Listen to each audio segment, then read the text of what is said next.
As far as family goes, it starts with the marriage. Yeah, I think that where we see healthy marriages, we're going to see healthy, thriving kids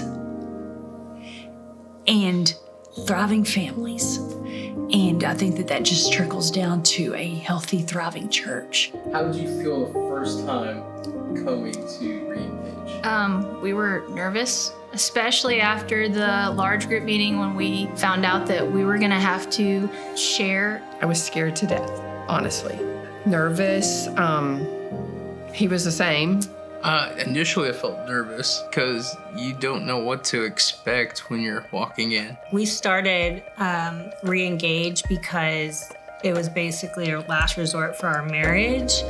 We weren't in a very good place at the time when we came in. We weren't.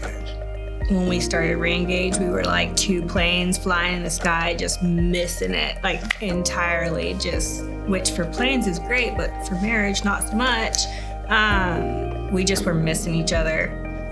To be fact, we didn't have God in our relationship and what the marriage was. We had put him in the back seat. Yeah. I think we were even nervous about it just because you have to be very vulnerable, and because I don't think you're going to get anywhere if you're just surface level with your issues. Everyone has issues. Everyone is flawed. Just talking about marriage, most people kind of avoid it and like, no, we're good. We got it under control. Just, we're not fighting right now, so we must be good. Maybe you're a married roommate, or it's just good. Like your marriage is just good. And never seeing past, hey, we're good, but not even knowing that we could be great. Before ReEngage, I would say that in my opinion, our marriage was second to none.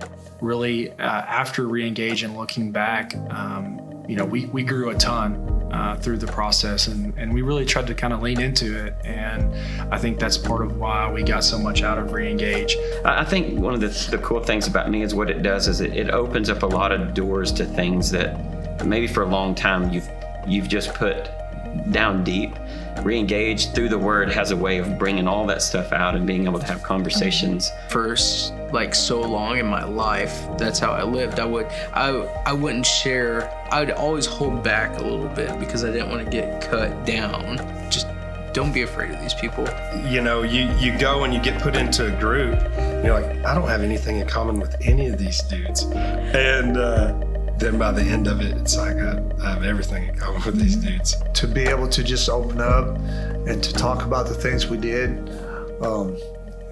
it was nice. It really was. I think that's what made it powerful for us. That's what helped us. And so that couple sitting there on that first night, I would say, be bold, be vulnerable, because really it's that vulnerability and being wholly known that makes that process really transformative. I don't think that ReEngage is going to come across your table unless the Lord wants you to do it. Bringing God to the table. If you're not doing that and you think you can just go through this without it, then it's not going to work. Just open your mind, open your heart to it, because it is full of the Spirit. So we've been married for a little over 8 years. This is a second marriage for both of us. The first ending for very different reasons. God giving us a second chance is put a passion for thriving marriages on our heart. We were both mowing, and I met him under the shade tree, and I was like, I just had the craziest thought. I see us leading out a marriage ministry. And Brett was like, I didn't have the same dream. That's not happening. That's not happening. Yeah. And that was about 7 or 8 years ago. If somebody was walking into the doors, what was your final pitch to get them to come to ReEngage? I've had a love for student ministry for a long time. And we have seen through the years the damage of what divorce does to kids.